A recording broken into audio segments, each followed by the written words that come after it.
Hey, everybody. I'm a little guy in a corner.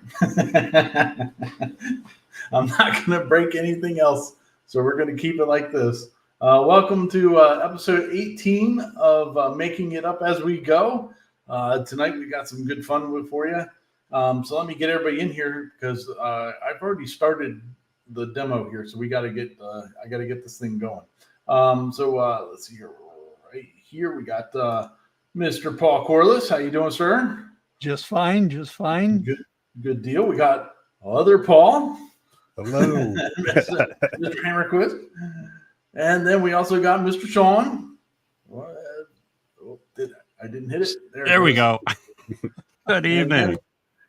And then tonight's star of the show, we've got, let's see here. Man, I moved wrong button. Wrong star. There we go. We've got the Ender Cam. So as you can see, it's not moving at the moment. I've already started the print on here. You can kind of see it right in the middle there. There's a black spot. So it's done with the black. So I got to go change the filament. But we're doing Huforge tonight. So I figured we'd print out I'd do a print for Huforge for everybody so you can see what it is and what it does. And we got lots of examples and stuff like that on it too. So, and also Steve from Huforge was gracious enough to let us give away one of the personal use licenses. So we do have a giveaway tonight. So make sure you participate in our shenanigans with the hashtags, and we'll pick one there at the end. So very cool of them. Thank you very much, Steve. Appreciate it. And let's get going here. Sean, what have you been up to, buddy? Oh, still playing with trains. This week I was kind of given a challenge, I guess you might want to call it. While you're talking, I'm going to go change the filament. Oh, there we go. That'll work. I joined a new club. It's Garden Railway in Des Moines. It's really cool club. They're stationed in Merle Hay Mall of all places. But when I became a member, they said, "Hey, we have this really cool library. Here, check this book out." And of course, it's a nice thick binder. But what they've done is they've collected all the plans for G-scale goodies, and one of them is a snowplow. Oh, cool! So you need to get you a lapel mic. So I was given the plans, as you can kind of see, and it's a little washed out. But yeah, we can make you big. There you go. Oh, let's see here. My wife would like that. Sorry, guys. There's talent and there's God nature's gift. Still need some talent. Shohei Ohtani plays for the one of the worst teams in baseball. I can't compete with that, Ryan. Okay, so that's okay. So I took plans, and this is what I came up with. It's a G-scale snowplow. And at the moment, everything on here has been laser cut. It's 1/4 inch and 1/8. So it's been a fun project this week. For me, just getting this I impressed myself. Yeah, that's awesome. I wasn't sure how I was going to, achieve that, but it fell right into place. So it's a work in progress. So I think the challenge is partially completed. What does the tongue thing in the front do? I'll have a coupler like this one. No. Okay. Okay. So it's coupler goes on there. Yeah. Oh, okay. Exactly. This way they can pull it or push it or move it around however they need to in the yard. She does. But yeah, it's been a fun project. Very cool. Yeah. That's pretty much been my week, and then of course doing modules. Very sweet. Mr. Hammerquist, what have you been up to, sir? Well, been doing electrical around the house. That's that's a little shocking. Yeah, just a little. No, but I did. If you saw the last video, get my old 3D printer out. So I'm going to be coming to y'all to decide whether I try to save this or just buy a whole new one. What is it? Is my question. That's the PrinterBot XL from like 10 years ago. I was going to be nice to say a couple years ago. Well, I was like, maybe I could find an old, like I was talking to Paul earlier, an old Ender 3 or an old Ender and just strip that, put it in there. And because that's a 9x9 bed. So that's it's nice size. I was like, maybe try to save it, or do I just go and get a new one? We'll see. Cool. Replace the board. Yeah. I almost got a new broken Ender this week, but the guy sold it. I was 5 minutes too late sending him a message, but it was an Ender 3 V2 Neo, so it was a good expensive machine, but the motherboard had died on it, and but $50 couldn't have gone wrong. Oh no! Yeah. So, another board's another 50. Yeah. Not a bad price. Very cool. How about you, Mr. Corliss? What have you been up to? Hey, I've been hard at the Gatton Christmas Challenge, and I have to start all over because it just was not going well. So I hit a wall, and now I'm going to start all over using plywood instead of MDF.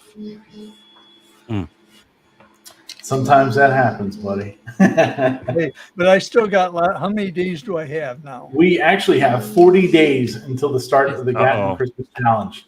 So Only 40 days. I've got 40 days plus about 30 days. So that's Ryan. I got to keep going on it because if I quit, if I take a break, I'm in trouble. Because I know me, and I'm a procrastinator, and I got to keep going on it.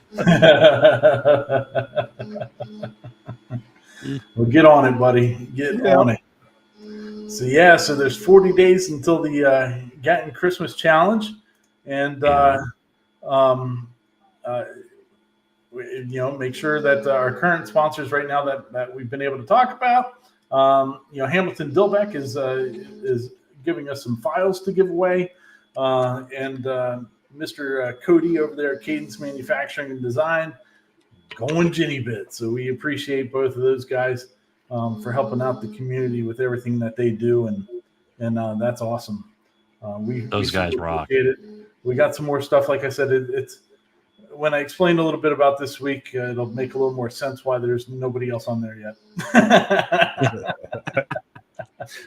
So speaking of Cody over there at Cadence, he put out a thing yesterday, I think it was, about his Kickstarter.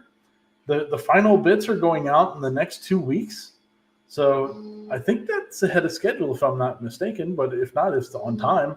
So congratulations to Cody for fulfilling that and rocking it out. So super awesome. Super awesome. I got my 3V-bit Kickstarter last week. Sweet. Very good. Yeah. The going back to the Christmas challenge real quick. If anybody out there knows of a company or they want to sponsor something for the challenge, send me an email. It's the Gatton Christmas Challenge. It will always be the Gatton Christmas Challenge. So it's 8 years. 8 years we've been doing this. So, make sure we're making it the biggest one yet. Here in the next couple of weeks, there may be an impromptu live session that from a certain named person of the Gatton Christmas Challenge, and I do to talk about it some more and all that good stuff. So make sure you got your notifications on, and we'll get it going. So if anybody's out there that wants to participate or as a sponsor or whatever, just send me an email over to R. Ballard Designs at where is it at there? I thought I had it up here.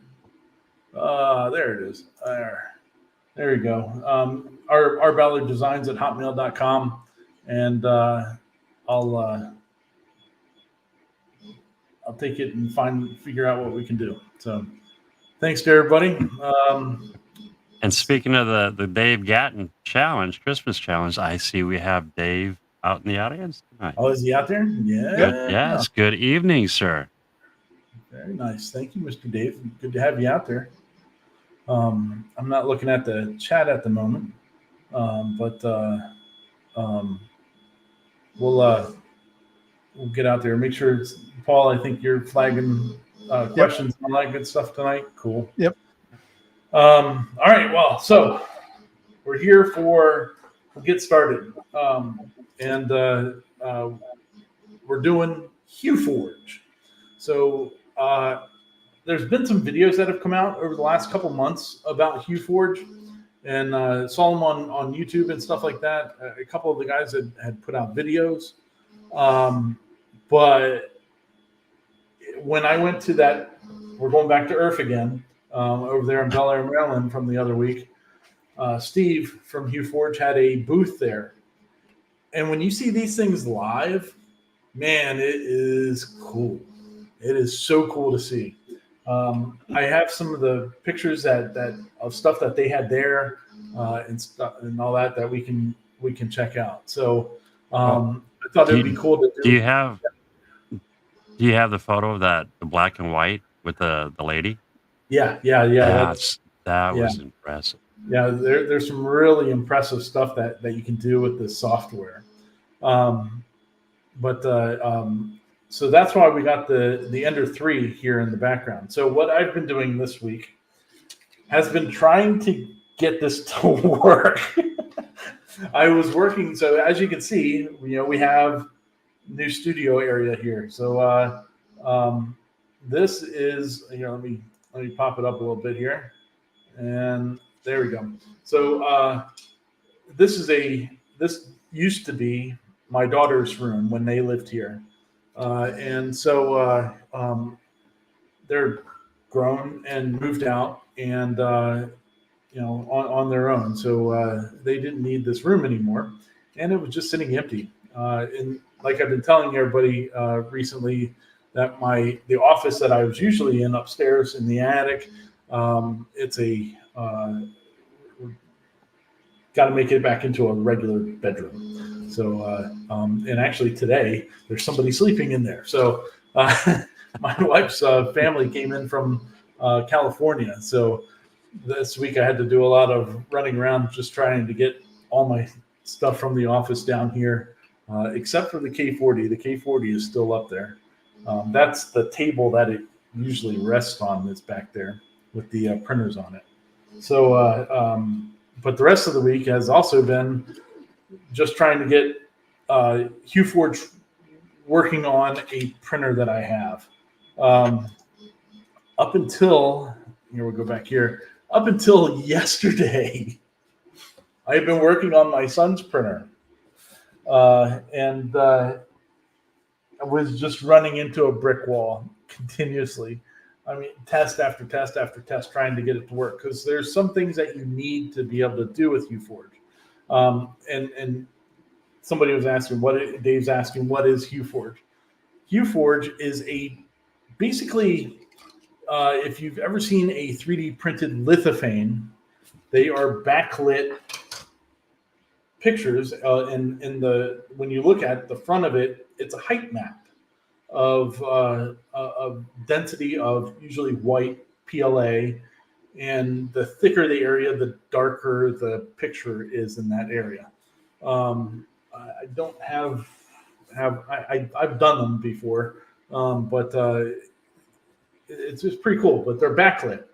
So what Huforge has done is front lit, being able to front light them, and in doing so, you use colors to do that.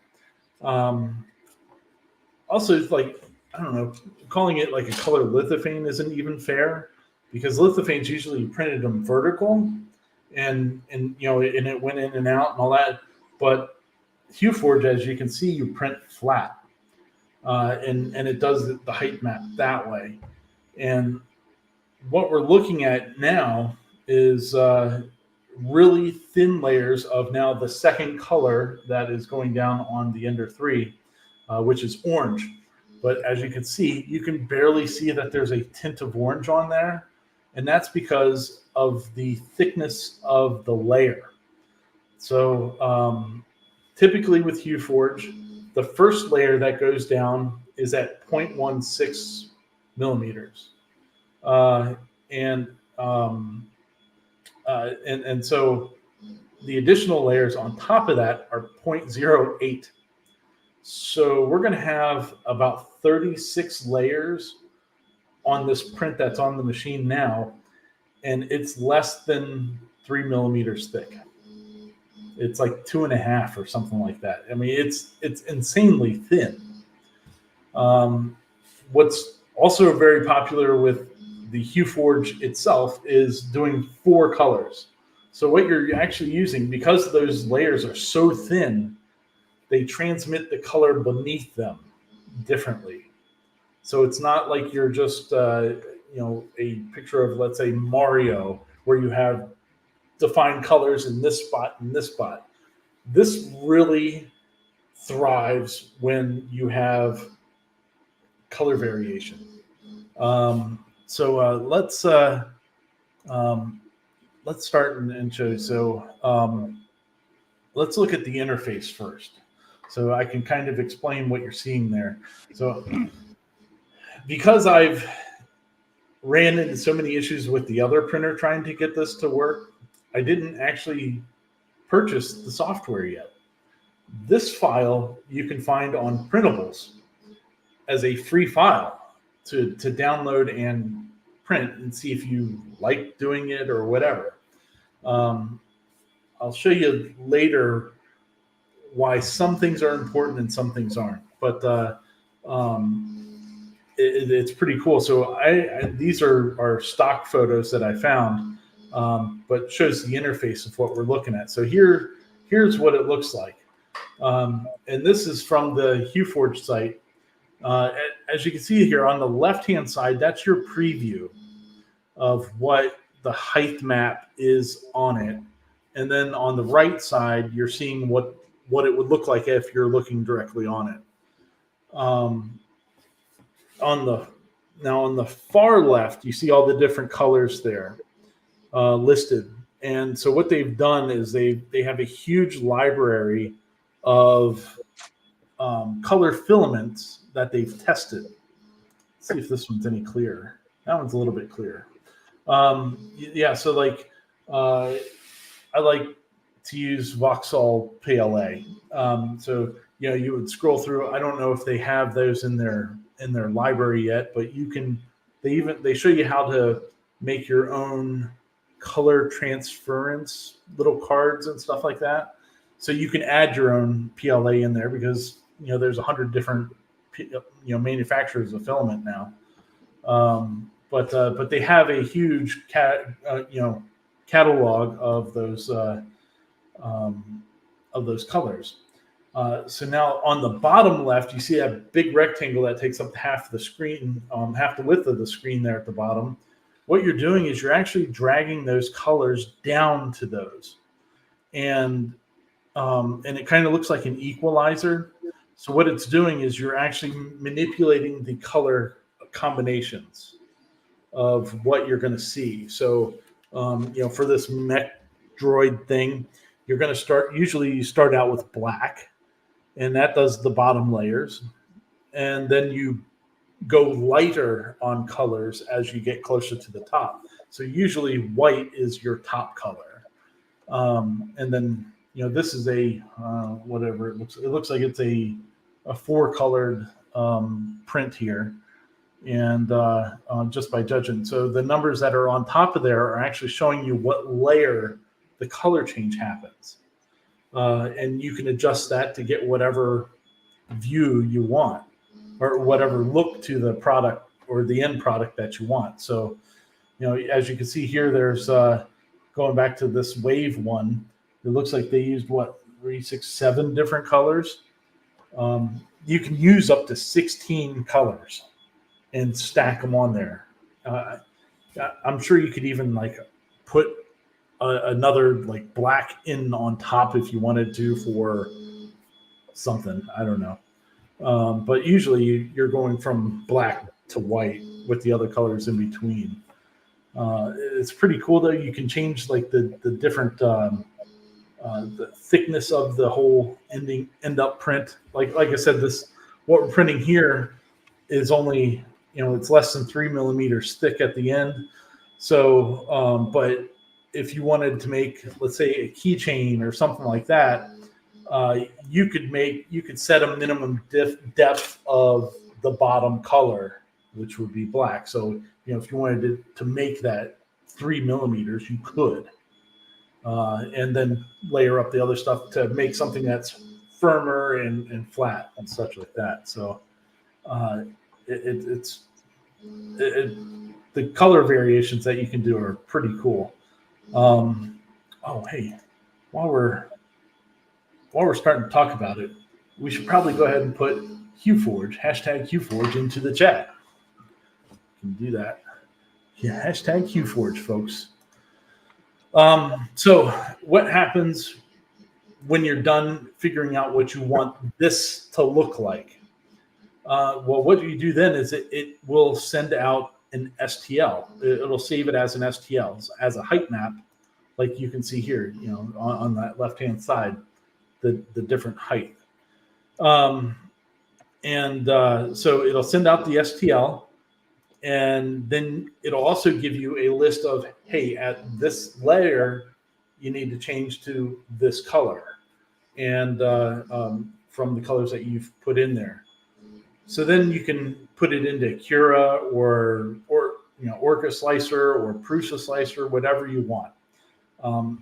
For tonight's stuff, I was trying to do it on Prusa Slicer and with the other machine, and I was having a hard time. But that seems to be the one that most people use. I used Cura, and so here I got a close-up of, you can see the depth of the layers that it'll be building up, and going in. You can also see there why I started the print before the show started. Because on my son's printer that is down here, this whole print would have taken 45 minutes, including all the color changes. But it's also 3 times as fast as what the old Ender 3 is. So buckle up, Buttercup. We're in for a ride tonight. But yeah, so I was trying to get a print that we could do it in a normal show length, but not being on the Cobra 2 of my son's, it didn't work out. So you may be asking yourself, why didn't it work out on the Cobra 2? The reasoning is that you need. Oh man, what happened? I just lost the camera. Or no, we lost Sean. Sean fell out. Lost Sean. The reasoning is that you need a few things, and to a really good video to watch, if this is something that interests you. And it is there's Huforging, which is the web on the YouTube channel for Huforge, because there's no instruction manual on this, on using this program. Steve has done a bunch of videos going in depth on how to actually do it, which I think is kind of cool because everybody, most adults are such visual learners that it's a really good way to show people how to do it. But also, teaching tech. That's why I thought I must have saved that twice. But teaching tech, he does a great video on it. And if you look in the description down there of the video, there's a link to his video that talks about Huforge and goes into detail on it. But the main thing that we are missing here on the Cobra 2 is you need to be able to pause at a certain layer, like we've been talking about, to change the filament. And which is a M600 command, usually, is what I've come to find out. And that printer has that disabled. Usually you have that in a printer that has a filament runout sensor, but that printer, for some reason, it doesn't work. Like not the runout sensor works, but that M600 command doesn't work, which is kind of crazy. There's supposed to be. I've even updated the firmware on that thing this week, but the latest firmware sounds like it's supposed to work. It would work from there, but I couldn't get that to download from the site. It would download and the zip file would be broken, and you couldn't extract all the stuff out of it. So I tried it on the Ender, worked first time. Everything worked great. It just takes longer. So yeah, I mean, you can see we're literally doing something this big, and it's taking 2 hours on the Ender, 45 minutes on something that can actually move faster. But yeah, it's pretty crazy. So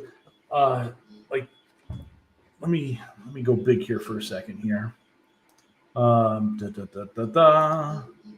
go here. There we go.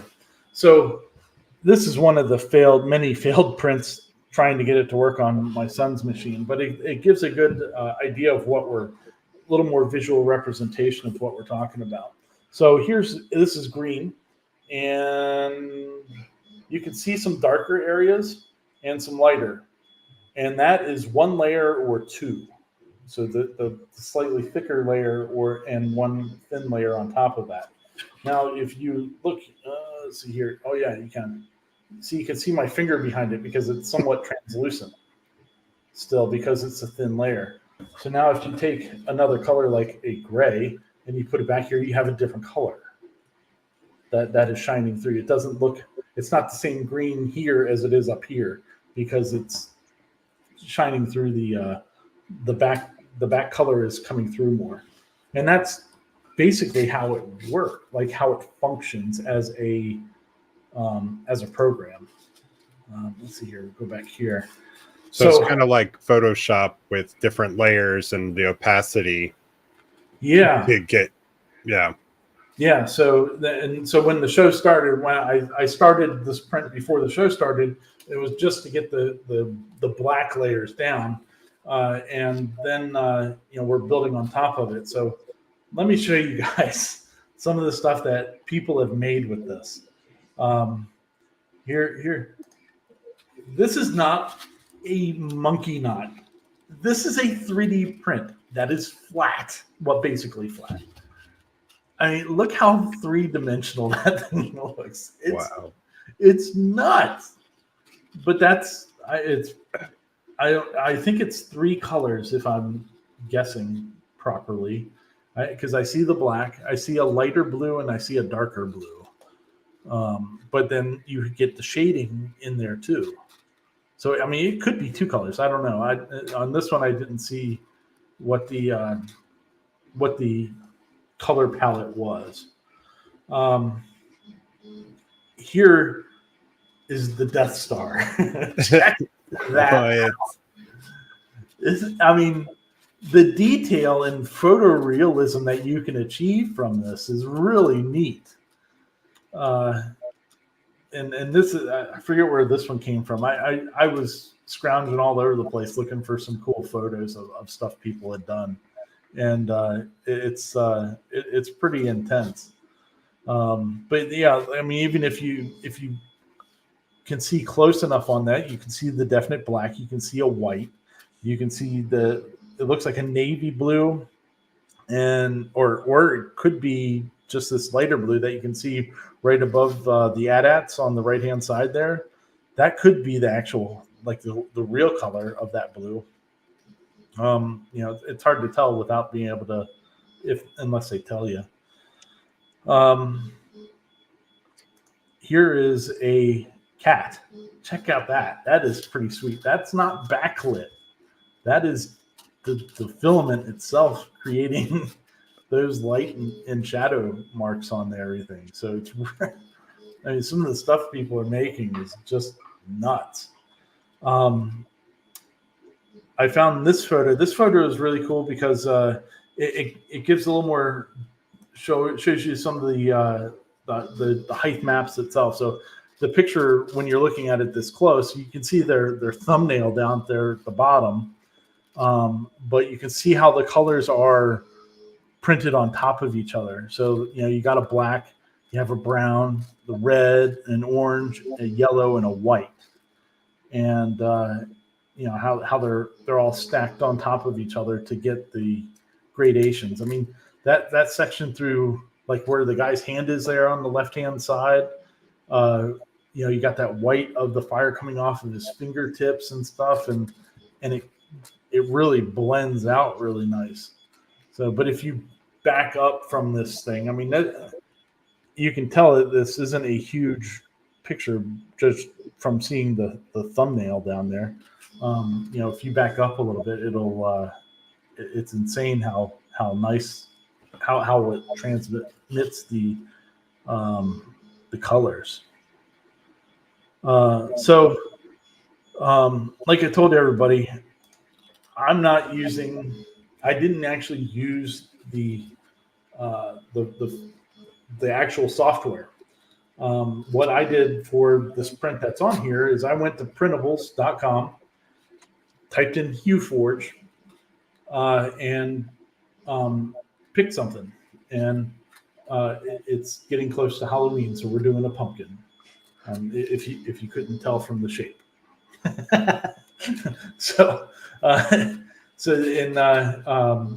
But there were, when I looked earlier today, there was like 847 or something like that results of people that have uploaded their design or their Huforge picture.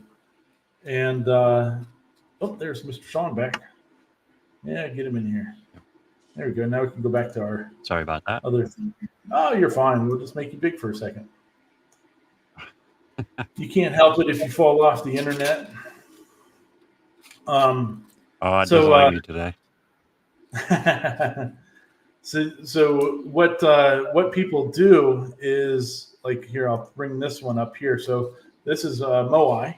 So you can see, like, it's Huforge Moai. They usually tell you to make sure you print it at 100% scale, because if you don't, that kind of screws up some stuff for the detail of the height map and all that good stuff. But you can see there, it's let's see here. It says 4 hours and 49 minutes on that one, but I don't know what it's talking about with that, because it's it would depend on your machine. So I don't understand what that stuff is talking about. But in the description of this is what people really are doing pretty cool. So, they'll put in there what filament they're using, and see there's that transmission distance of 0.0 or 0.5. So that has something to do with that has everything to do with the color shining through. how opaque it is. So they're showing you from this picture here what exact filaments that they use to get this result.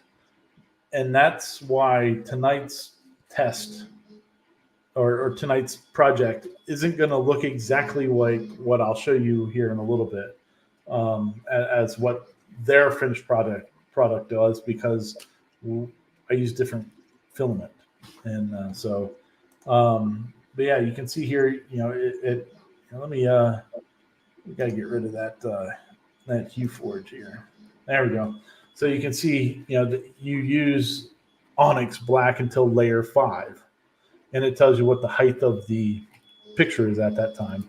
Engineer's gray until layer 12, and blue until 15, and white for the rest. So, I mean, this thing is pretty cool about like how people actually share their information on what they were doing. So it and so what you'll find is I have the print that I did following the layer heights of what was shown here. So I'll show it to you now. Might as well. It's not going to hurt anything. It's not going to be a surprise. So this is what we're printing out. It's the Huforge jack-o'-lantern. So it's 4 colors. You have black, you have orange, yellow, and white. What I'll when we get closer to being actually done here, I'll show you what the one is that I printed out using their layer heights that they say to change at. But the filament that I have transmitted differently, so it looks completely different. So what I had to do is I had to go and guess closer on what I thought would be a better color transfer for it, because my orange evidently is very translucent. So it came out quite a bit different on the first try, the first successful one. But anyway, so yeah, that's why it's important for these folks to actually, they say to use or what filaments that they use to do it. This one's really interesting. Wow. That's 3D print. I mean, it's so awesome. I saw this one live. They had this one was a Polymaker filament was done with this one. They were at Earth, and they actually had 5 or 6 different starter packs there at Earth, and this iguana was one of them that they had. So they had the picture sitting there and the filaments that they used to do it. So this one was all done with Polymaker green filaments, and there's I think there's 2 greens, a yellow, the black, and white. And so you can actually go to Polymaker website and buy the starter pack to actually make that if you wanted to. That's so pretty cool. I mean, I was looking at it going, oh, well, that's a nice photo. And then I got closer to it and I was like, holy crap, that's not a photo. That's a Huforge print. So the white is even printed. So the white, like I said, usually is the top layer. So that white is printed, that whole thing, the whole top of it. And then the black obviously is the lowest point of the painting. And then everything is built on that in between. So, I mean, when you actually see it live, I mean, it really sets you back on your heels and kind of blows your mind. Here, this one I thought was cool. This is a neat use case for it, is that they did the Iron Giant movie poster, which it was like four or 5 colors or something like that. But that's cool. I have a soft spot for the Iron Giant. But yeah, so even here's I was talking about like how the colors can change and view everything differently on there. Here's a spaceman. This is one of the Huforge's prints that they put on printables, and this is just showing some of the color variations that they did with using different middle colors. So you get some wildly different results with different color combinations. And I thought that was pretty sweet. Let's see here. So how are we doing with? And do we have any questions or anything that we need to jump out there? I had it up there for a minute, but one of them was that Ray Dixon said he bets it uses a lot of line. But no, that's the thing. It really doesn't use much filament at all. Because it's printing so thin, it's really not using very much filament at all to make it. It takes a lot of time to do it, but the actual amount of filament that it's using, it really isn't that much, considering. So it's pretty neat. There we go. Let's see here. Oh, well, let's. Oh man, we're 46 minutes in already. Whew. It's getting close to the next color being going down, I think. Oh man, but you know what? Since we're going to have a longer show tonight, Paul's going to turn into a pumpkin.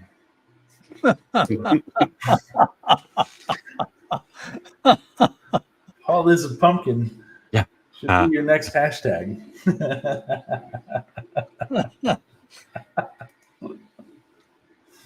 That's a good one. Yeah, I thought it was good. Oh, sorry, Paul. What did you have? What were you putting up there? Oh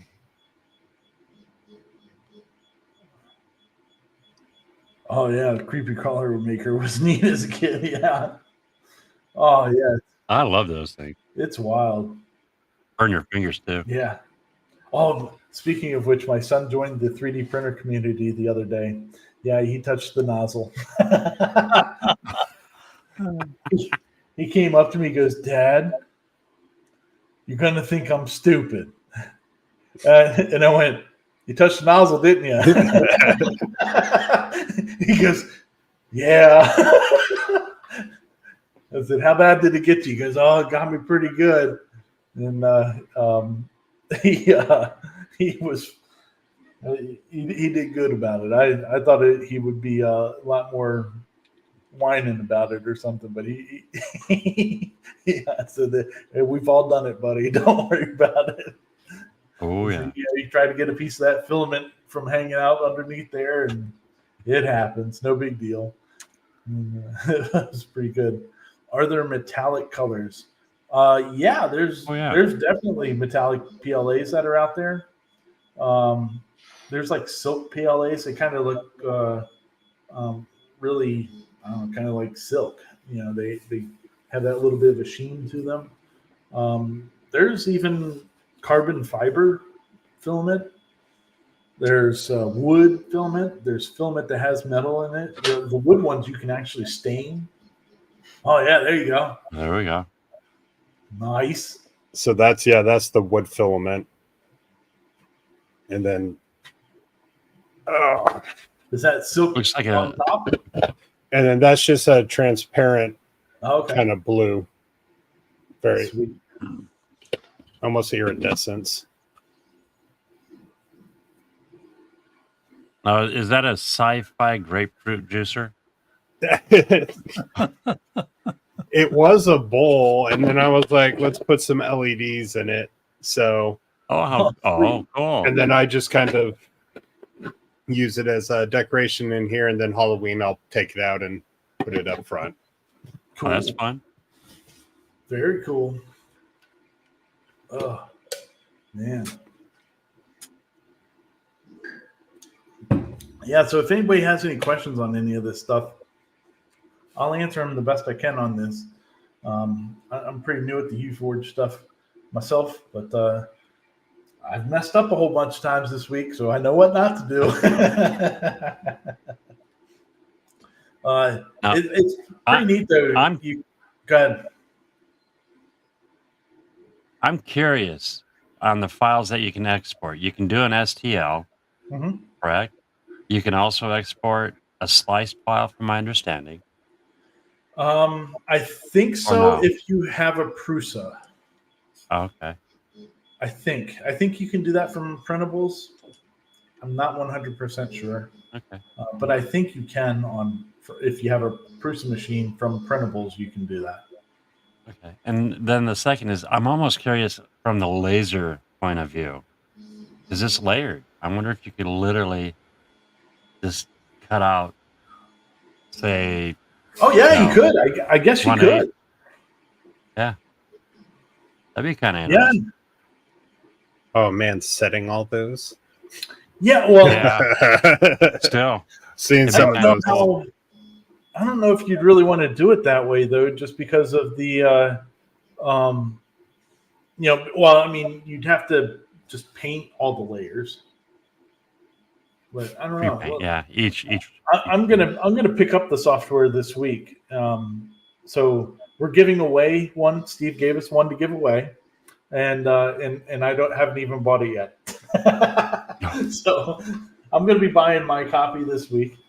Let's talk about that for a few minutes here before I show you some more stuff. So the pricing on this thing.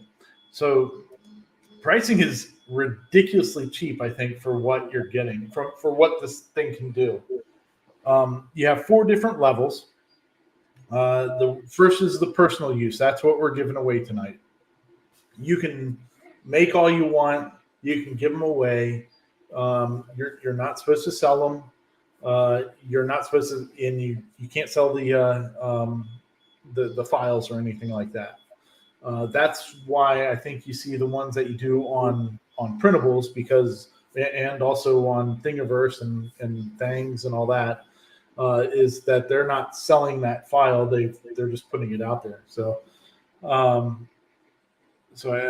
think that's who is putting them on there, because they're not getting any money for it. So $18 for the personal use. The limited commercial means that you can't sell the files. You can sell whatever you make, but you can't sell the files themselves. And then there's the professional, which means that you can sell the files that you make. So like on Etsy or whatever, you can sell what you're printing, and you can sell what you're creating with the software. And as you see there, the limited commercial and the professional, those are annual. And then the lifetime for the commercial is $250. So I think if you're selling the files and stuff, I think that's plenty worth it.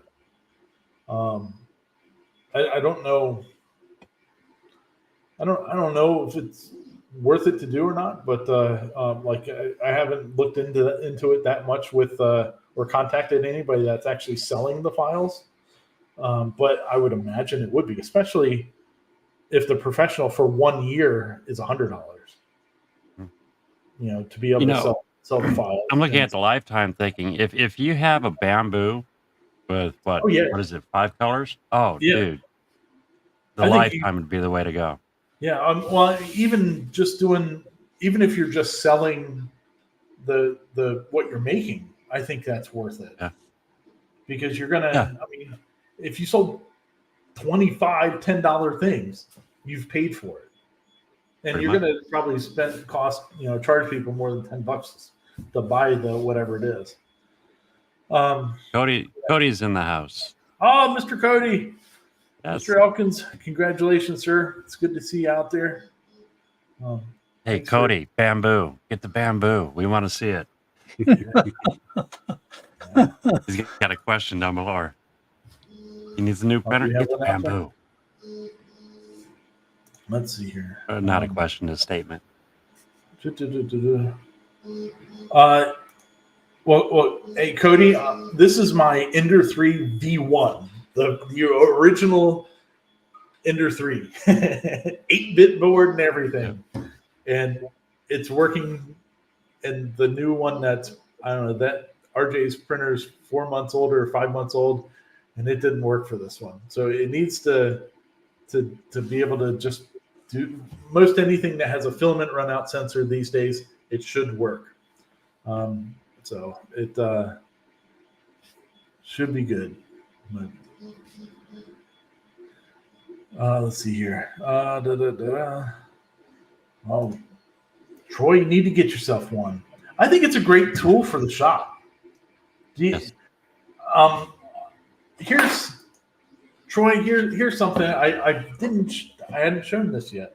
I designed a part this week. Yay, Ryan! How fun. It was my annual usage of Fusion 360, and since I was moving everything around in my up in the attic, the hose situation that I had on the K40 is no more. So I figured I should really do better than what was there anyway. What I had up there was a 4-inch hose adapter duct taped to the back of the K40 where the vent comes out, and like some cardboard. I mean, it wasn't working anymore. It wasn't clearing the smoke out good and all that. So I designed this guy. So this is Oh, you used a loft? Yeah, I used the loft tool. I'm impressed. I figured it out. I had to watch a video 4 or 5 times to get it to work right, but I got it. So this, unfortunately, the Ender 3, which this was printed on, and I tell you what, look at this. You know, I bang on this Ender 3 for being slow as dirt compared to what you get now. But look how nice and smooth that is. That's very nice. Beautiful print. It is such a good job that, you know, I just set it and forget it. And the little guy does the rest on its own. So it does a good job. I'm really happy with the old Ender. Even if she is slow, I don't think I'd ever get rid of her. Enjoy anyway, and that's with Vauxhall. I think this part really has made me say that I really just want to use that Vauxhall PLA because it prints so nice. I wish they would come on as a sponsor because it really does print really nice. But anyway, so this, because my the Ender's bed is what it is, I actually need to now use the K40 to cut a piece to go around the outside of this to fit into that slot that's in the back of the K40. But this is the same size as what the slot is on the back of the K40, and then it should transition a lot nicer. Before, this round part was flat right up against it, and so hopefully it'll give a little better whatever transmission of air into the hose better. Every shop should have a printer. Yeah, I really think it really has become a ridiculously useful tool. And you can always print an octopus too. You can print the octopus. Well, my printer out here, I mean, I'm printing these. I can't hardly show them. You know, these guys, my feet. Whoop! As I drop them. You can print another one. They're slick. I can't hold on to them. There we go. Yeah, but these go into my modules. Yeah. So that sucker's going every day. And really, you don't even need an expensive one these days. I mean, our CNCs are thousands of dollars usually. Our lasers are hundreds to thousands of dollars. If you just want a good printer that will work, the Ender 3 V3 SE is $199, and it's everything I've seen on it. It's the best budget printer that you're going to run across. So the Creality has a huge following to them and stuff like that too. So there's a lot of support out there for it. So if you're looking for an inexpensive 3D printer to start with and to go, it's a good one. It's definitely a good one. I'll second that. but it's much faster than what we're seeing here. They've been able to speed her up quite a bit. Yeah. What else here? Yeah, so I was working on that so I could get printed and stick it on the back. I really wish if I had a larger printer that I could do the whole thing in one go, it would I would sell these things. I mean, I would put them on Etsy or something, and with how many people have K40s, that would sell, I think, pretty well. You could probably, I don't know, $10-15 for that. And it's not a ton of filament that was used, I would guess. I could be wrong. Time to get that bamboo. Brandon's asking if does it auto level. I don't know which one. If you're talking about my ender, no. But the SE, it does auto level. I think it still has wheels underneath to get you generally there, but it has a probe that will go around and do the auto leveling to take up for any extra space. So yeah, most all of them now that are sold, any new machine, usually they come with some sort of auto leveling. And I think that's really been helpful. It's really made it so that getting more people into it, because dealing with the wheels and crap is kind of a pain. But once you get it leveled one time, I mean, you check it every couple of months, and it usually stays pretty good. It usually doesn't move around very much. Let's see here. So, you can see the orange is getting really defined in there. Yeah, we're getting good. She's filling up in there. All right, let's go back here while I got a couple more pictures I want to show on what this Huforge can do. And then there's another video we need to talk about. So here is a Halloween themed one. Check that out. Oh, it looks so cool. That's is awesome. Yeah, I love this one. This is such a cool little spooky house. And I think you can get this one for free too. This one that was on printables, I believe. But such a cool color combination. I like the spider webs everywhere. It's so neat. It turned out really cool, but that would be a neat little Halloween decor item. This next one, this is I think this is the last one that I saved to show everybody. We can always go back to anything if anybody has any questions about them. This one was printed today, or posted today on the Huforge Facebook group. It was printed or posted this afternoon by this guy named Paul Sherwood. Is he other Paul? Paul G3. Paul G3. Let's see here. I just got a message. Oh no. I was thinking that might have been him. Cody sent me some pictures of his dinosaur. Man, check that out. Those are cool deals, Cody. I'd asked Paul Sherwood if he could give me any other information after I asked him if we could show this on the show. Unfortunately, he hadn't gotten back to me yet. But this one blew me away today. All right, so that's a 3D print. How stupid is that? I mean, it is such. That is crazy. It looks like a photograph. It looks like a photograph. Yeah. I mean, absolutely amazing. So it looks. I think he just used the three colors. I mean, that's what it. Or maybe four. If you look in her knee, on I guess her right knee, you see that white spot, and then below that, there's kind of like a bluish gray. So there must be. He must have done this with four colors, I'm guessing. Oh. But it looks like a black and white photograph.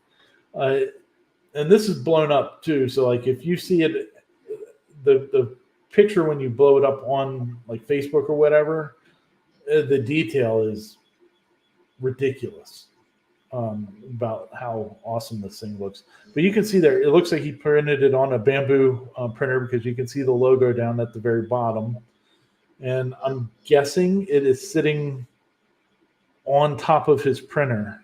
And it looks like he has an AMS unit behind there. So, I mean, it's probably, I don't know, it probably fit on his bamboo printer. So within 256 millimeters squared is what that thing is.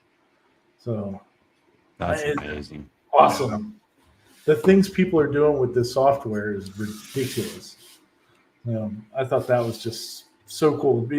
That this one and probably the iguana are my two of my favorite ones that they did. Oh, I didn't. There's the one other picture.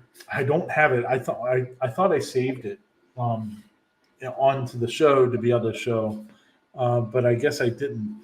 But Steve, the creator of Huforge, he did a beautiful Ahsoka picture, and it looks like there's the one, you see the one picture of Rosario Dawson all the time where she's looking intense, and it's all black in the background, and then it's her face and her whatever head things are, and he actually does a video on that on Huforging about how he created that, because like we've been talking about, you're using a set of colors, so you can't get outside of, you couldn't get blue to stand out as blue on this picture. Like it's in that family of colors, you're you know what I'm saying? It's you're in that family of pictures. So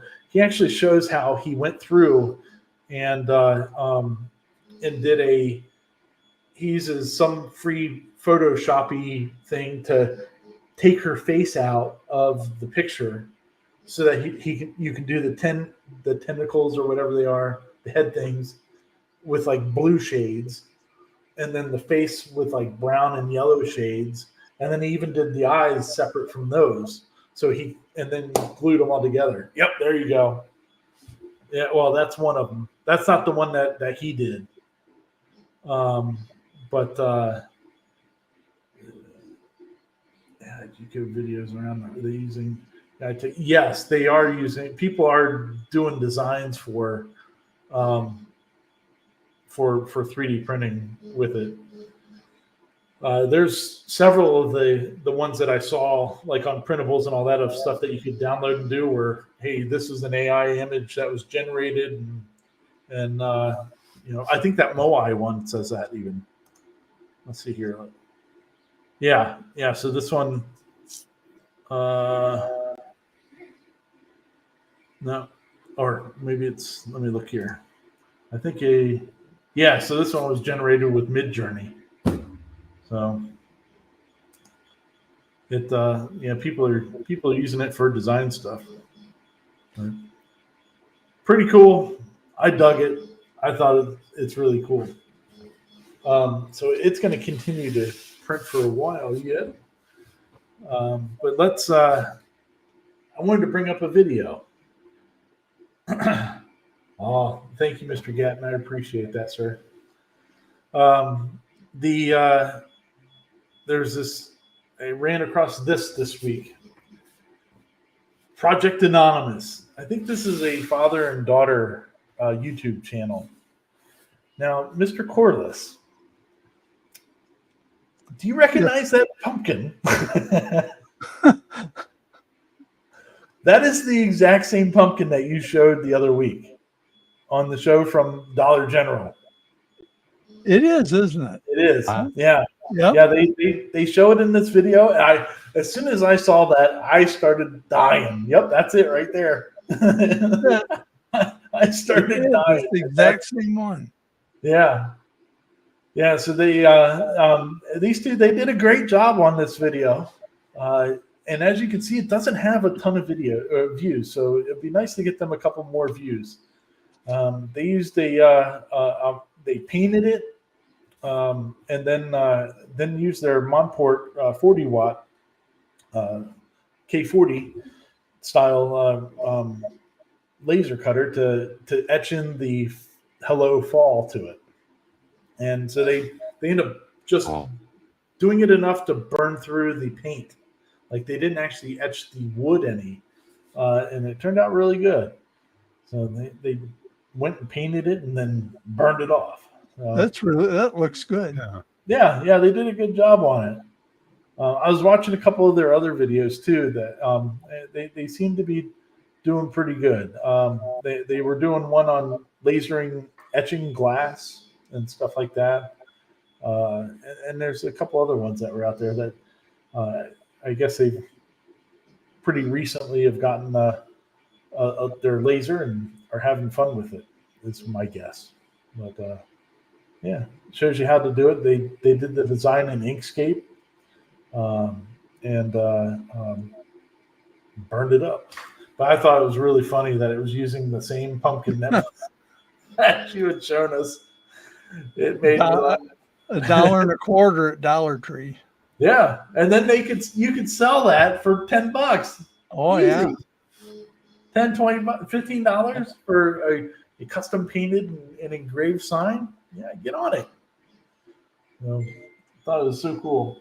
Oh, let's see. Sorry, I keep looking to see if that guy is sending me any more information on that guy. Nope. Just the wife asking me if I'm taking the dogs out tonight. I'm gonna have to hold it for a little bit. It's raining like cats and dogs outside. Yeah. Let's see here. Yeah. So that was pretty cool. I enjoyed that. Let's see here. What else is going on here? We got a little while left here to go. We should be about done with the orange. It might have a layer or so left to do on the orange, and then we'll be switching it over to yellow. The yellow, I think you'll see with this. I wasn't too happy with the yellow that I have. It's kind of a milkier, whitey yellow, kind of like my shirt. It's not like a real pronounced yellow. So I think that could be that on this project could be better. But I'm using what I got. I'm stealing my kid's filament to do the yellow. The black. All right, so here's where all the filament colors came from on this. The black is Prusament. Joseph Prusa. They at the show they were giving away some samples, sample bags, and it had black and a green, dark green. It had black and it had green in it.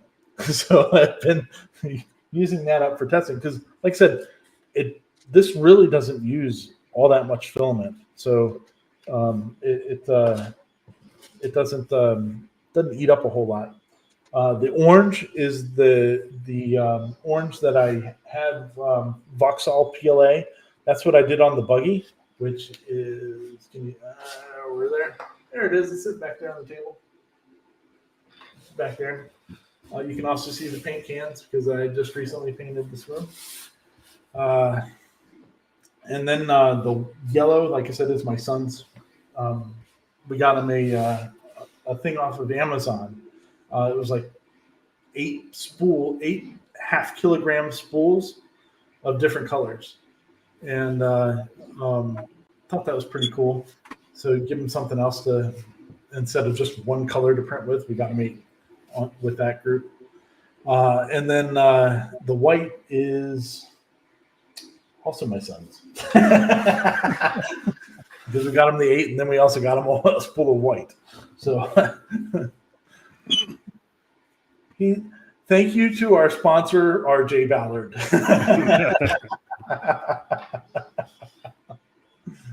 So very cool. So it's been fun playing with this. I'm really looking forward to doing some more of these though. This week I'm going to buy the software. I'll probably just buy the personal use one because I'm playing with an Ender 3. You know, it would take so long for me to print anything that I could sell that it wouldn't be worth it at this moment for me. But maybe if we get a better, faster printer down the road, we can. I would up it to do something to sell. Yeah,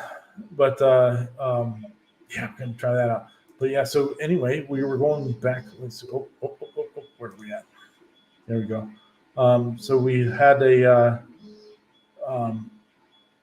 we had Paul's the Pumpkin and Huforge.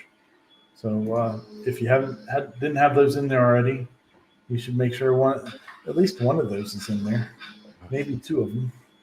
Maybe neither of them matter because there's still one that I haven't shown yet. So one of these will get you a free personal license to Huforge. Thank you very much to Steve for sending that code over. So what you're going to do if you're the one that wins the Huforge license, you'll send me an email over to rballarddesigns@hotmail.com, and I have a code for you, and I'll give that to you, and then you can redeem it there at Huforge3D.com, I believe, or shop Huforge3D.com, something like that. I have the address. I'll give it to you. Let's see here. Where are we at here? Yeah, so I think that's most of the information that I had here. So let's see. Do we have any comments? Oh, thank you, Sean. Very nice of you. I think I finally got around to. Actually, that was Cody. That's right, from Cody.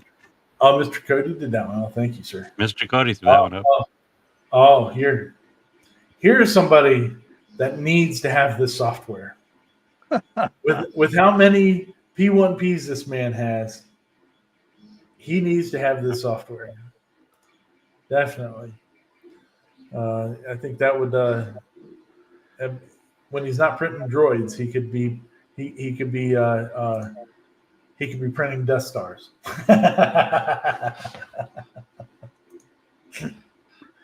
There's some other cool stuff like the Star Wars prints that were out there on this was pretty neat. There were some kind of ironic ones of like fire and Darth Vader and stuff. I was like, wow, it's interesting color choices. Consider what happened to that guy. But too funny. Too funny. Let's see here. Yeah. There you go. Yeah, RJ rocks. That's right. He's speaking of RJ has really been taking to 3D printing. He's been doing he's been printing these dragons out and taking them to school. Kids are loving his dragons. So he's become pretty popular because he's giving dragons to people. I'm like, dude, you need to start selling these things and stop giving them away. We were talking. That's what Izzy's been doing. Yeah. That's what I was telling him. I was like, look, you can get $5 a piece for these things, at least. At least. Yeah. We were talking today about just so everybody knows, next weekend there won't be a show. We're making up for it this weekend. The wife wants to go camping, and this is like that'll be the last weekend that we have for the rest of the year to be able to go camping. So I'll be up in the woods camping. So there won't be a show next week. But speaking of that trip, at the campground that we're going to, they're going to do a trick or treat and stuff like that on Saturday night. And so we were talking about getting candy or something else. And my wife's like, I don't want to get candy for the kids come home. When we went there last year, I mean, it's ridiculous how much candy this kid came home with from going up to this campsite. And she's like, let's do something other than candy. So she was looking at some stuff on Amazon and all that.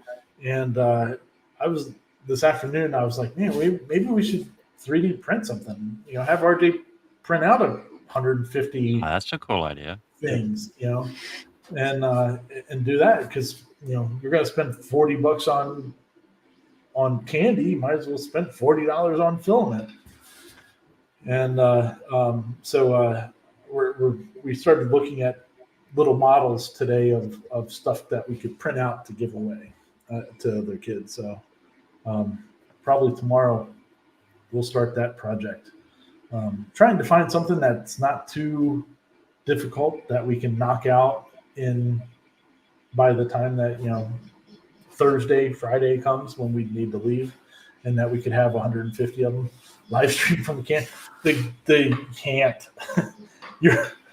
You're right up against the mountainside up there in Pennsylvania. It's in Milton, Pennsylvania, and the campsite's like right up in a valley of mountains, and reception is horrible. If it changes, I'll give it a whirl, but I doubt it. Yeah. But and plus our neighbors probably wouldn't like me sitting out at the table hollering about like this.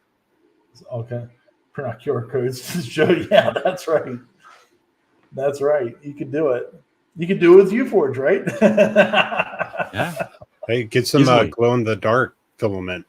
Oh yeah, that would be a good idea. Because you could do just like you're doing with this, but flat layer black and then like a skull, and then put over the design and glow in the dark over it. That'd be a good idea. Well, the only issue with that, which is a cool idea, that you'd have to sit here with them all. Oh, yeah. But doesn't that keep the kids entertained? Oh yeah. Yeah, but we're talking. I'd have to have 150 of them by Thursday. The old man would be sitting there doing it while boys at school. No, but the glow in the dark filament is a good idea. I was watching the other day. Glow in the dark skulls. I could make it on the Bamboo and ship it Monday. Be faster before this day. Yeah. No kidding, Jerry. Trust me, man. I was trying to get it done on the other one. And then I was like, oh, forget it. I'm going to give up on this, and it's not going to work. I said, let me just see what happens on the Ender 3, and damn it, if it didn't work first try. I was like, you got to be kidding me. I guess we're doing it this way. But it's all good, though. But yeah, on the other one, it goes fast. Maybe this week I'll be able to get the watch. Probably tomorrow the firmware will be able to download, and it'll work perfectly on the other one. And it'll go. But yeah, I don't know. It's kind of fun watching her sling that bed around, though. It's good times. You were talking about dragons. This one is 3D printed and then hand painted. Nice. Got this one off Thingiverse. Very cool. So I printed that one. She prints nice. Yeah, I like that one. My wife has 4 of them. The couple days ago, 3D Printing Nerd put out a video about going. He was working, I guess, some coffee shop that's local to him, and they named a drink after him, and which he's much taller in person than he looks on camera. I guess because everybody shoots down, so he doesn't look as tall as he's like as tall as I am. So he's over 6 foot. But anyway, so he did a video about these for this camera shop, and he printed out like 250 of these little animals. They're like 2 inches long or so, and as giveaways for when somebody ordered that coffee at the coffee shop. And then he printed out a giant coffee cup to put them in. But anyway, so I was like, oh, something like that would be perfect. But the ones that he used on that were it's for some guy's Patreon user or subscribers or whatever. And so I may check that out and join the guy's Patreon for a month just so I could get those and use them instead. But I was actually looking at Etsy today for some models of stuff that we could use. And I saw there's like a little, somebody was selling an axolotl, whatever the hell that thing is. I don't know, something with little tentacles coming out of its head. I'm sure it was known as catfish or something else before, just like they do with tilapia. It hasn't always been tilapia. Mandu seats 100%. I'm waiting for the material for this. Let's go. Nice. Very cool. Very cool. But yeah, it would be something like that. Yeah, it was like $2 or $3 for the design, and then print them out. I don't know. We'll have to make a decision here tomorrow because we're gonna have to order some extra filament.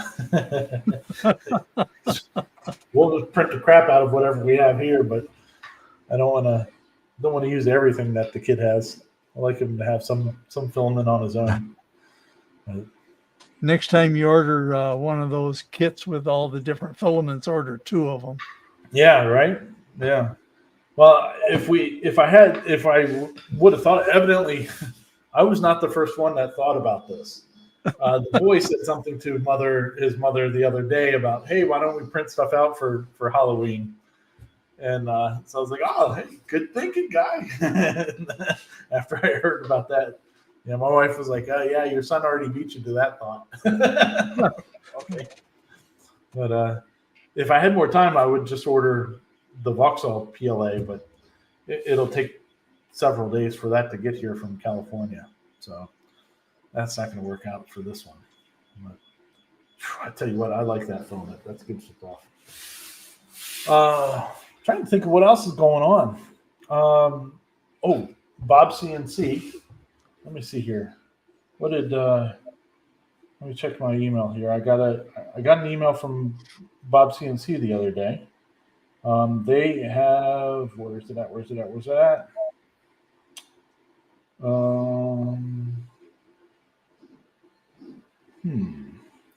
That's not on that one. I don't know what happened to it. There it is right there. They're introducing a Quantum Max and a KL744 starter bundle. Ooh. Pretty cool. The Quantum Max starter bundle includes a Quantum Max CNC router kit, a XYZ touch probe, Vectric VCarve Pro software, Bits and Bits 60 degree V-groove bit, and a Bits and Bits downcut spiral. It's okay to learn on Bits and Bits, and then you can transfer over to Cadence Manufacturing. It's okay. But anyway, so that on that bundle, you save $250 over whatever I guess the full price is. Yes, RJ actually does have a channel, and we have a video that we did for it. But I literally have no space left on this thing, and we filmed it on here. I can't even open up my video editing software on this phone because there's no space left. I need to get off. I need to clear everything off here so it can do it. But we did a video on his CNC. So cool. Yeah, so he's gonna. We need to get that one edited and put up, and then he's gonna do a video on his machine back here too. So he's got a couple of them coming. So pretty awesome. Proud of him. Going back here to Bob's real quick. The KL744 kit or starter bundle rather comes with the KL744, the KL744 table, the Touch Probe, VCarve Pro software, in the 60-degree bit and the downcut spiral bit, and you save $500. So if you're looking at Bob CNC as a good as a CNC for yourself, which they make really good plywood machines. The Quantum Max starter bundle. Here it was. I was looking at the top of the email, and it shows the how much you're saving on things. But then if I scroll down, it actually tells you what the price is. So the Quantum Max starter bundle, all that stuff is $2,402. But because you're saving $250, it's $2,152. So not a bad not a bad purchase price for all that. I mean that the hashtag not the real hashtag. Good job, Dave. Yeah, the Quantum Max. It doesn't tell me how big it is in this email, but it's a pretty good size. I think it's like a 2x4 or something like that. It's a pretty good size machine for $2,152. The KL77, which is like their bigger boy machine, I guess you would call it, with the table. The original price is $47.76, and so with the savings, it's $42.76. So, and they have free shipping in the U.S. And all that. So, some good. I mean, the VCarve by itself is, what is it? 600 or no? That the VCarve Pro is more. I don't even know how much it is right now, but it's pretty. It's pretty salty cost for hardware. So, pretty good savings on those. Being able to save the $500 is basically getting VCarve for like $100 or something. Oh yeah, yeah. So I like his machines. I admire Bob. He's come a long way. He started with the printers and yeah. After putting years together ago. the Revolution, man, the engineering he has put into it is pretty unreal. It is putting it together. I would love to put another machine together for somebody. Like if somebody I knew was getting one, they were like, I don't want to put this thing together. Let me. I love putting stuff like that together. I love going to IKEA. That's why I love IKEA, because you got to put all that shit together. And I'll just sit there with the look. Nope, that's not it. There it is. That right there is an IKEA. I got about 700 of these suckers around the house. Guess where these lamps came from? Back 10 years ago. At least 10 years ago. They were in our townhouse. You know, they haven't seen the light of day since we moved into this house until this week. Well, good stuff. Oh yeah, VCarve Pro is $750. So yeah, so you'd be basically, if you don't have VCarve yet, then you would be getting $250. That's pretty cheap if you're getting that. Oh, thank you, Mr. Hamilton. Appreciate that, buddy. This is not the final version of what you're going to be seeing back here. The I don't know. Should I, Paul? Should I tell them the color that I painted it to give them a clue of what's going to end up happening behind me? If you're talking to me, yeah. Other Paul. Other Paul. you can give them a clue. The color that this is not black. This is actually a gray. It's imperial gray. So that is a nice clue on what will be happening back here. So none of this stuff is actually staying back here. It's going to be changing. So can viewers make things and put on your wall? Sure. Although it probably won't be up there very long. It would be my hope. And then, 10 Unless years the later, theming is correct. yeah. Unless the theming is correct, then I can put it on the wall in front of me. Oh, I have a great idea for you. Oh yeah. Oh Cool. yeah. We, You'll love it. Cool. I've been working on the design stuff for back here, like a more of a finalized design, and it's gonna look pretty cool. It definitely is pretty cool. It should be pretty good. So why did you? Oh, well, I don't know. Probably because you're right.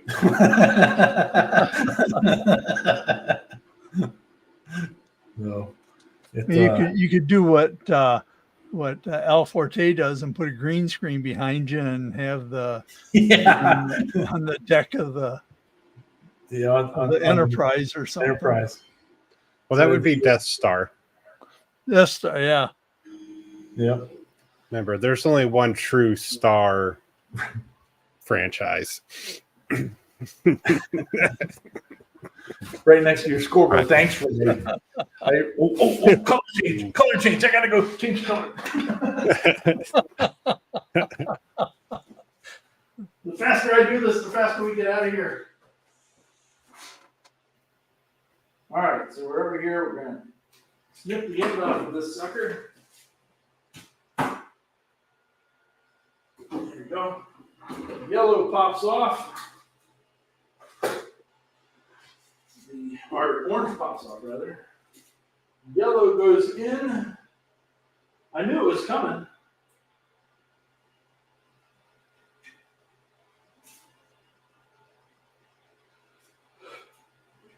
Oh man, it's looking good. Let's see here. Move the camera there. You can't see it. The bar's in the way. I probably screwed it all up by moving it too. All right. There you go.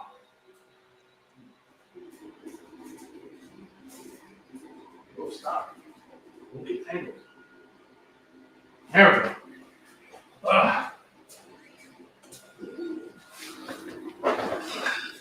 Yeah. Yeah. A fool and RJ.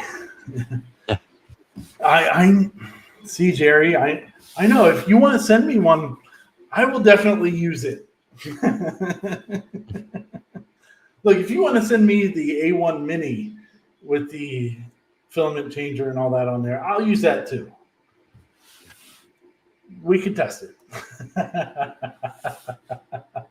All right, so now we're doing the yellow. Sorry, I thought maybe I'd be able to show it. If the bed pulled forward, instead you would have been able to get a good view of it if I would have tilted it forward. But not with that. But since it's getting closer to being done, oh, look, you're being able to see it pretty good right now. Very nice. All right, so let me show you what version 1 looked like. So the here, we'll go back over here. Go here. So this is what it's printing out, right? This is what their version of it looked like. So with that, I put the numbers and all that, the layer numbers in so many times that I've already memorized them because I've tried this so many times. So the first layer change was at layer 8 of 36, and that was from black to orange. And then from orange to yellow happened at layer 20. And then 24 was white. And up from there.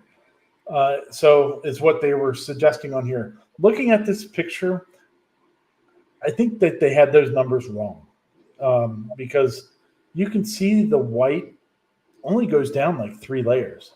So it's only right at the end, I think. John, I'm using the original Ender 3. The only upgrade that's been done to it is that I did the direct drive hot end a couple months ago, and which I love. I think it really helped out my printer. I was having problems with it before then. But so you can see here that those were the filament height changes that I had to do. So let me go solo here for a second. Hello. Do you like the TV in the back? You guys like that? That's It's kinda too cool. small. It's far too small. Yep. I was trying to get my wife to let me bring my 50-inch TV that we have upstairs down, and she said no. So, so I have to do that one. But we need to rectify this situation. I kind of like it back there. It looks kind of neat, but it would be better if it was bigger. But anyway, that's one thing I've learned. All right, so let me bounce out of here real quick. So that's one thing I've learned about this whole YouTube journey thing is that the better you try to make your show and all that, you have to just keep spending money on stuff. Like trying to get this background looking decent. The TV looks nice back there, but realistically, it should be like right behind me. But this camera that we've been using for the last couple of years, the TV back here, the brightness and all that is turned so far down that you wouldn't be able to watch it like as a normal TV with it that low. But if I have it on normal settings, it blows out all the color, so you can't see anything. And the same thing with the lights that are on the side here. It had 40-watt bulbs in it, and one 40-watt bulb would just make the sides of the lamps just look like fireballs on this camera. So it's like, man, you have to keep upgrading. I understand how some of these people have these crazy expensive stream setups because you just kind of fall into, all right, well, this looks like crap. We need to fix this. This needs to change. Blah blah blah blah blah. But we'll get there one day. You do definitely get into a rabbit hole on doing these shows, though. But anyway, so going back to what I was saying before. So the first, what the printables thing said for the color changes was on layer 8, change from black to orange. Go from orange to yellow at 20, and or 18, go to yellow for a couple layers, and then it was go to white. So in following those directions, this is what I came up with. It is a whole lot of white and a whole lot of black on that pumpkin, but not a whole lot of orange and yellow. So this is why that transmission distance is so important on Huforge, because this was following what they were saying to do, and it doesn't look anything like this, This one looks like it sat out in the sun for a while. It was too close to the campfire. So, you sure it's not November? Yeah. It's mid-November on the porch. Yeah. So we'll see when this one finishes. The color changes layers that I did. Whoops, hit the wrong thing there. Make it a whole lot closer to what that one is. But yeah, it's really neat how it's wild how that's why people, when they're sharing what they've printed on like printables or Thingiverse or whatever, they're telling you exactly what filament they used. And so if you're doing this iguana and you're not using those filaments, but you're using this file to do so, you're not going to have the same results. There's going to be a difference there. So using their library of what filaments that they've tested with the transmission distances and stuff like that, how they stack on each other becomes really important. And as you can see, in here in the middle, down there, we've got a whole lot more brighter orange in it. And so trying to think of what numbers I used on this. I think I changed the orange at 4 instead of 8. And then the yellow was at 22 or 24, something like that. And then it went up to yellow for a couple. And then the last probably 4, it went into 30s or something like that. And then like the last 3 or 4 layers was white. So it's a bit different than what was originally done for this one, but it still works out. Pretty neat though how it functions, but just having to play around with the color differences to make it go. This transition from yellow to white is really quick. It's probably about done with the yellow. Cool thing is you can see what it is now. Yeah. It's really starting to pop. The yellow on that like I said, I used. It's kind of like a milky yellow, kind of like. Well, you can't really see my shirt; it's kind of blown out. But so it doesn't pop as much as this yellow does here. Into the orange and stuff, but it still does a good job. I'm happy with it. Well, while it's going though, I think we have one more hashtag to put up. What a mess! What a mess! What a mess refers to several things. One is my current state of this room. You can see here there's boxes and stuff. This is all stuff from my office upstairs that haven't had a chance to put away yet. And what a mess trying to get this all working to put together this show tonight. So I'm glad it's working. I'm glad it got figured out and that we have something to be able to show. So what a mess is your third and final. What could it be? What hashtag could it be tonight? So we'll do that. We'll do the drawing after we switch over to white, and go from there. Fun times. Let's see here. So do we have what do we got going on over here? We got lots of people with what a mess. Look, Roger the Tinker is in there. And Dangoris is in there. Nice, very good. Oh, solar stuff is in there. I'm just about done with all my solar stuff for the year. Not this solar stuff. You can stay around. But all of my work solar stuff is just about done for the year. Thankfully, I'm ready for that to be over. We actually start doing Christmas lights next week. We're off and running. It's going to be crazy. You have more to do this year than you did last year? Not yet, but it's ramping up really fast. We got more people sending in deposits every day for it. So good. I need to make some orders this week of all the stuff we need.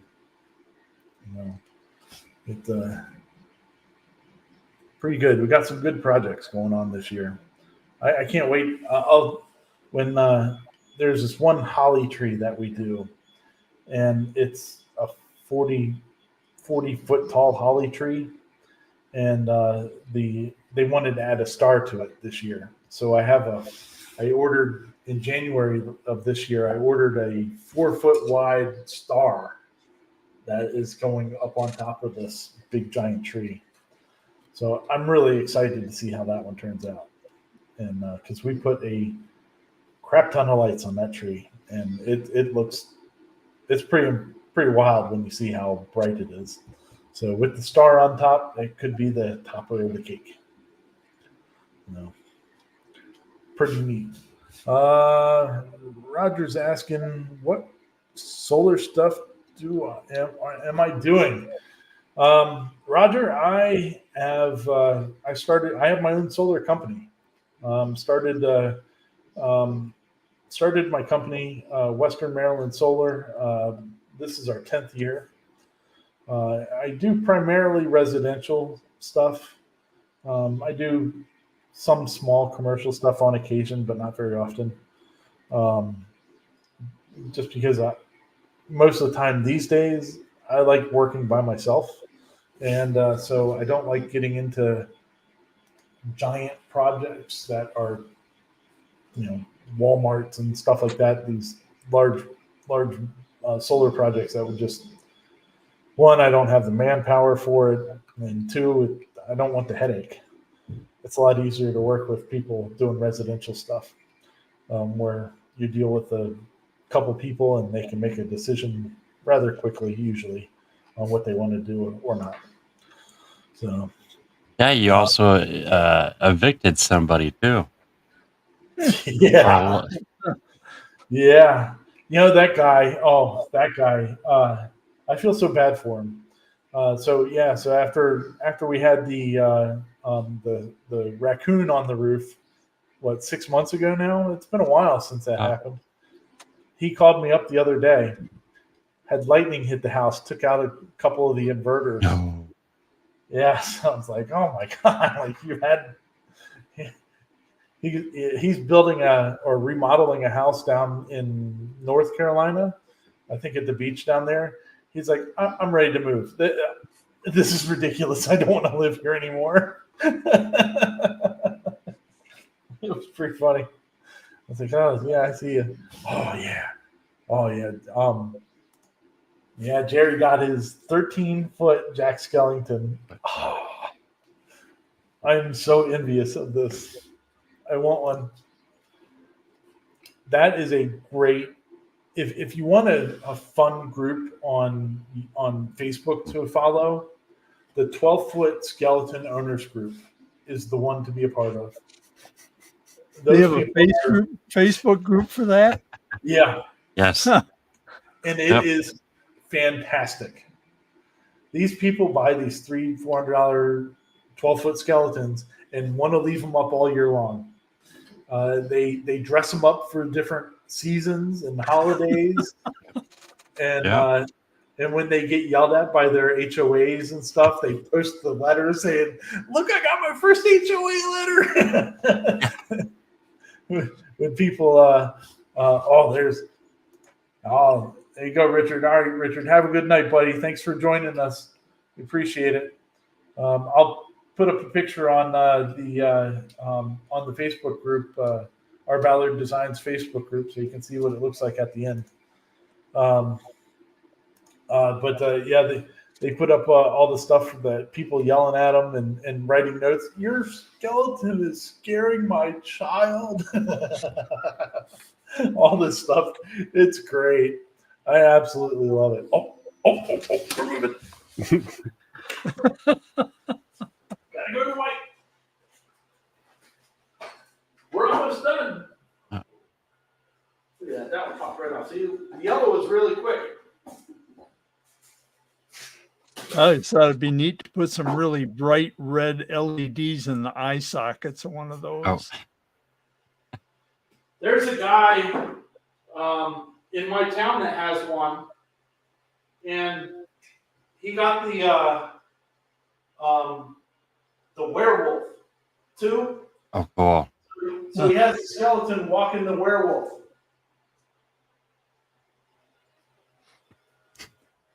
That's the way to. Now, don't the new ones have video screens for the eyes? Some of them do. Oh, really? That'd be cool. Oh, yeah. So it looks like he's looking at you and stuff.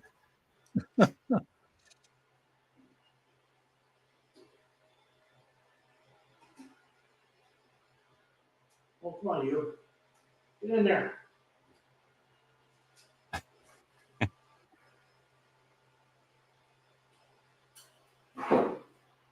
Don't fail us now.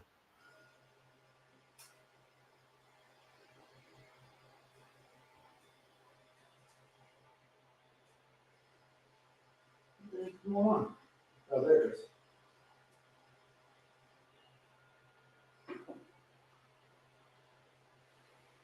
I didn't do it fast enough. It started cooling the nozzle.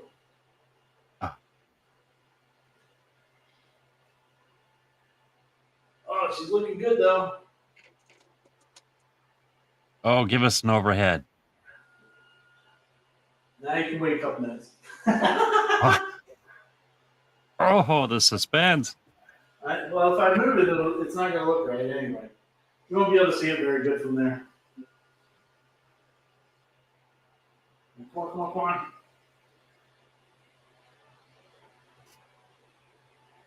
Filament was getting hung up in the in there.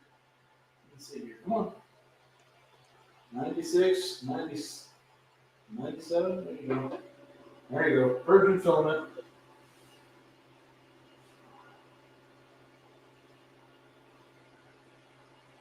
Da, da, da, da.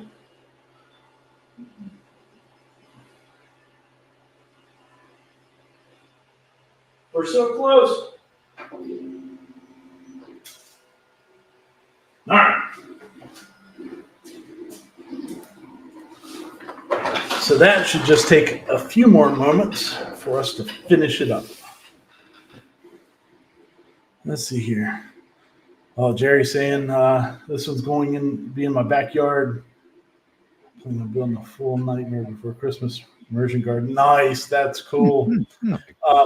On that 12-foot skeleton owners group, which, Jerry, if you're not a member of that already, you definitely should be, especially having a big Jack Skellington. Like there's people that have actually made their own Jack Skellington ones for their skeletons. I mean, people dress them up as the Grinch, Santa. They do them like for in the summertime, like they'll dress them up for the beach. All kinds of stuff. I mean, it's a hilarious group to watch. I would love to have one for the shop, and it would stand next to there, wouldn't it? Yeah, it would stand in there next to the scoreboard when I get this hanging the scoreboard up, and that's my thought on it. So I'm watching. I always watch Facebook Marketplace for somebody that's getting rid of them cheap, but nobody gets rid of them. They either Not right now. Now's not the time. Yeah. So if they get rid of them, it's like because they fell and like exploded, and there's not enough pieces left to actually, the head's all destroyed or whatever because they don't anchor them down right or whatever. It's pretty funny, but yeah, pretty good. Yeah. An immersion garden in the backyard would be pretty sweet for Nightmare Before Christmas. Yeah, that's one of my favorite movies. Oh, it's so close. It's so close. Very awesome. All right, well, since it's printing that last one, let's go ahead and give away the Huforge license. So we'll go back here and so what in the giveaway tonight? Look, I'm like Wilson. Or a real long chin. There we go. Yeah. Right there. Yeah.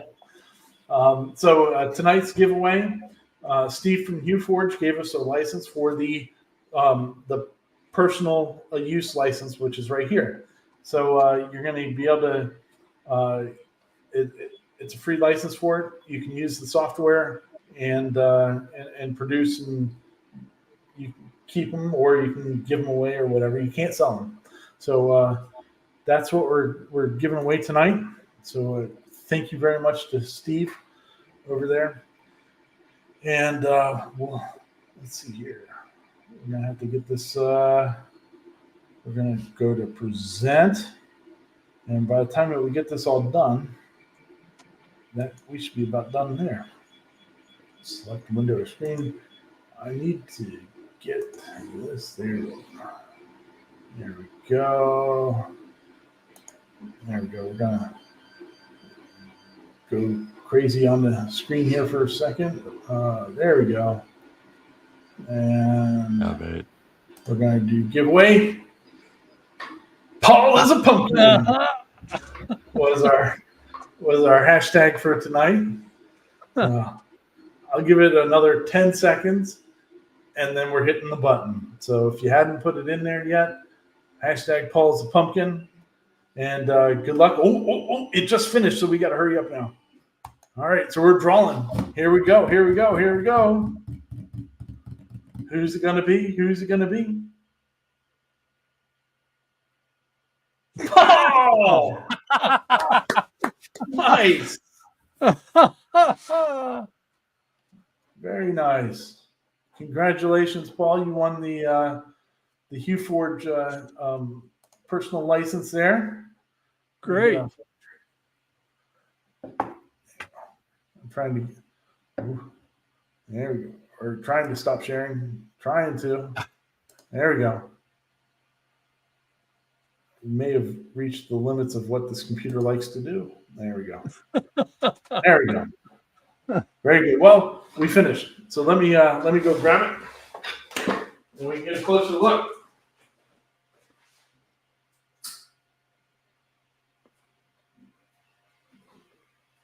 There. Pop right up. Like I said, this thing is not even overall 3 millimeters thick. And really, it's going to be the thickest at that white area. So let's, I'm going to make me big. There we go. And there we go. All right, great. So here she is. Turned out pretty good. Yeah. Oh, cool. Yeah. Not bad for, That was cool, it's not being, well, if nothing else, looks a whole lot better than that piece of shit.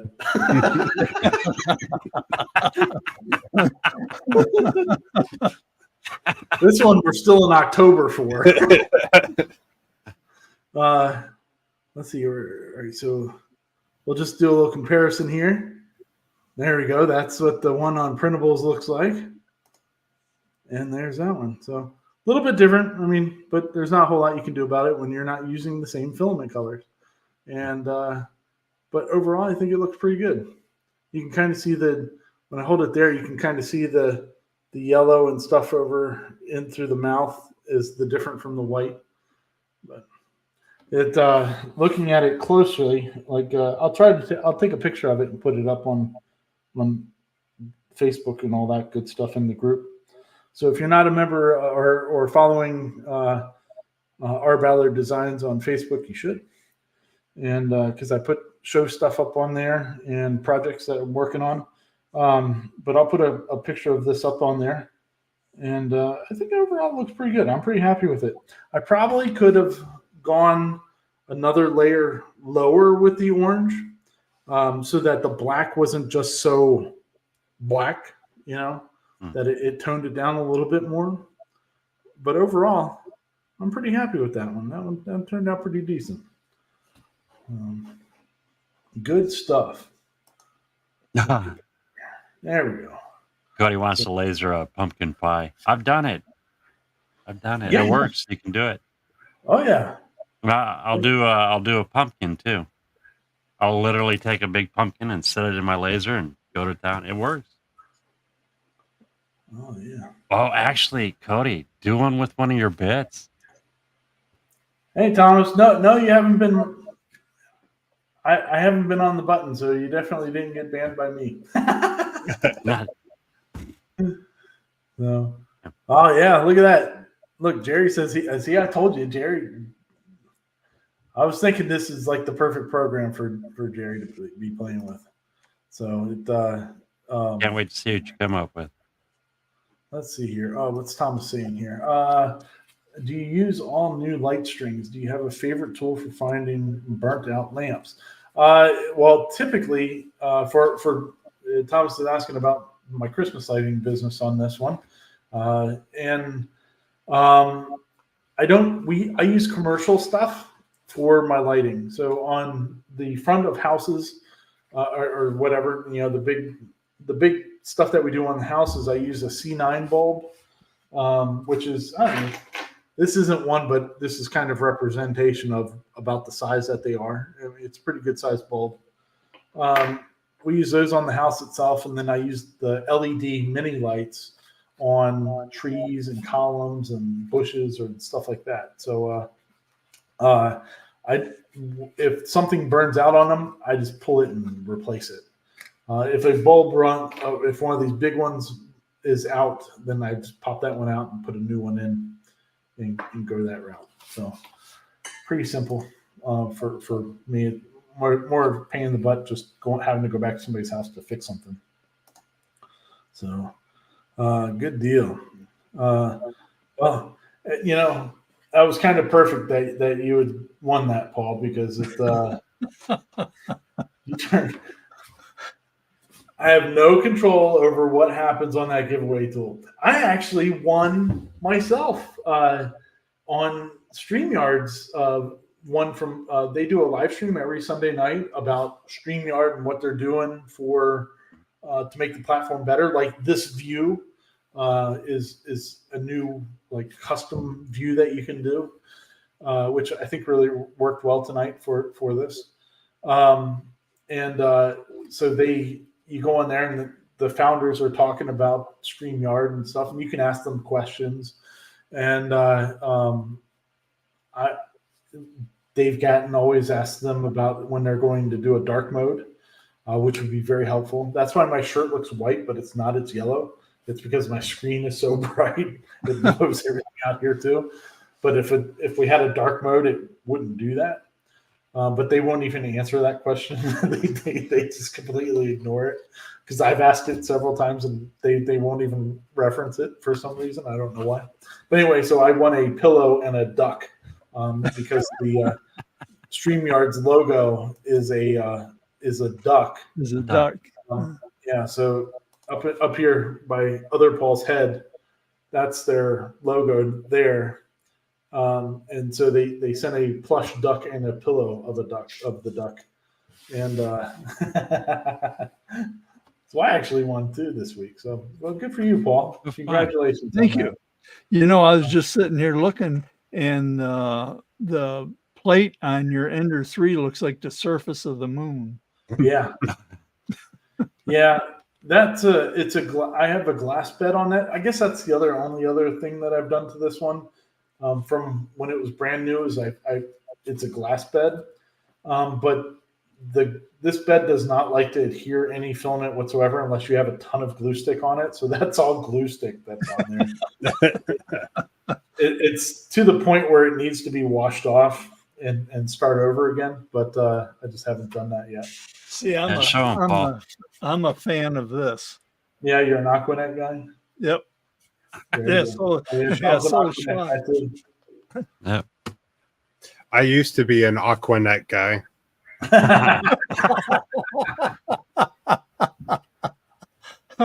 Now, do you lay your head sideways and then spread it out and then spray it? Yeah, actually, I mean, there was a lot of just letting gravity do the work and my head down and spraying and hair wax. Actually used sticks one time and tried to. Yeah, I didn't fit in my car. Wow. So luckily I was living in downtown. And so I had sold my car to my brother and was walking everywhere. And so didn't have a problem. But then I tried to get in a car. I couldn't go places because I'd be in the car like this and it just didn't work. That's awesome. What was it, Mercedes-Benz that fired a few guys because their hair was so sharp it was poking holes in their ceiling? Let's see here. Other Paul, do you play bagpipes on Fire and play Thunder? No, I play the garbage can on Fire. Yeah, there you go. How tall are you, Other Paul? I'm 6'3.5". Oh, so we're like the same height. Wow, we were the same height before I jumped out of airplanes. But you couldn't. You'd have trouble walking through doorways. Yeah. Whew. Man, that's what I wouldn't do. Well, I don't have the patience to let my hair get that long anymore. We're getting Wolfman stage here pretty soon, so good stuff. All right, well, I guess unless there's anything out there, we should probably get out of here and start the rest of our weekend here. Just wanted to thank everybody for showing up and hanging out with us for the last couple hours. It's a lot of fun. I appreciate it, and we'll keep this thing running. If you haven't started your Gatton Christmas challenge, it's a good time to start. It is. 40 days. So just think don't about put it. off what you can start now. Yeah. You can do the whole thing and make the video and everything, and then just post it the day after. You're good to go. You're good to go. Oh, thanks, Raymond. I appreciate that, buddy. Hey, if you haven't hit a thumbs up for us yet, please do it. That'd be awesome. I'd appreciate it. It helps. Yeah. And if you're not Mr. Sean, subscribed, subscribe. yeah, I appreciate that too. And buy stuff on Ryan's Etsy page. Oh, I appreciate that. Sean, you got anything else you want to say or talk about tonight? Have a wonderful evening, everyone. There you go. Mr. Corliss? Hey, I'm good. This is the first time I've won on any of these drawings. Oh, that's awesome. Yeah. Congratulations. Paul, see, staying up past your bedtime, it paid off. I guess. Yeah. Turned into a pumpkin. Yeah. I didn't know 11 o'clock came twice a day. Very good. Mr. DeHammer? Just real quick. Oh, yeah. So Big firewood. just a sneak I like peek. that. That's 1 out of 4 designs. I'm waiting for the 5th one. And so you can find that on my YouTube store. There's my big old stack of firewood. There you go. I'm part of a stack. That's a good one. Yeah. You put up a couple of things onto the site here. Paul's in the description of the video. There's a link to Paul's website. So get in there and order some stuff. I know it's awesome. Awesome. So let's see here. Let's see, just doing a last check of anything on here. Good deal. Hit the like button, y'all. Thank you, Cody. Appreciate that, pal. All right. Well, that's going to be it, man. I appreciate it. Everybody have a great show, a great weekend. I appreciate everybody that stuck around for us tonight. And remember, no show next week, but we'll be back the following week and all the way through Christmas and the holidays and all that. And we'll keep it rolling. So thanks for helping us make it up as we go. And we'll see you next week. I guess I got to hit this button over here. I haven't hit the button yet. There we go. See you guys. Bye. Have a good night.